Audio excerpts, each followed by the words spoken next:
மதுரை அழகர் கோயிலின் காவல் தெய்வமாக அதீத சக்தியுடன் அருள்பாலிப்பவர் 18ஆம் படி கருப்பண்ணசாமி.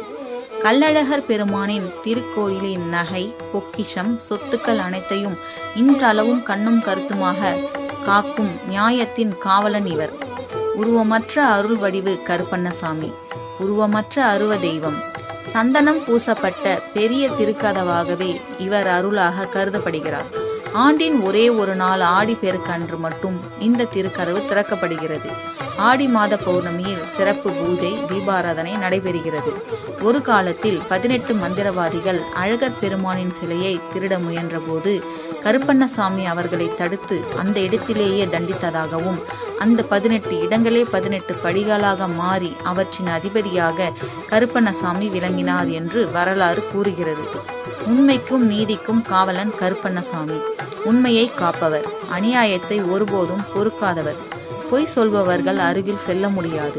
சத்தியம் செய்தால் உடனடி நீதி, பகை, வழக்கு, துரதிர்ஷ்டம் விலகும். அதனால்தான் மக்கள் வீட்டின் எல்லை காவலன் என்று இவரை வழிபடுகின்றனர்.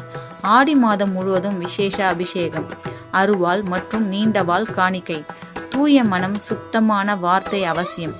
சத்தியத்துடன் வேண்டினால் கருப்பண்ணசாமி நிச்சயம் கைவிட மாட்டார். ஆடி பெருக்கன்று திருக்கதவு திறக்கப்படுகிறது. சிறப்பு வழிபாடு நடைபெறும். அழகர் கோயிலுக்கு வரும் பக்தர்கள் முதலில் 18ஆம் படி கருப்பண்ணசாமியை வணங்கிய பிறகே கள்ளழகரை தரிசனம் செய்வது பல தலைமுறைகளாக தொடரும் வழக்கம்.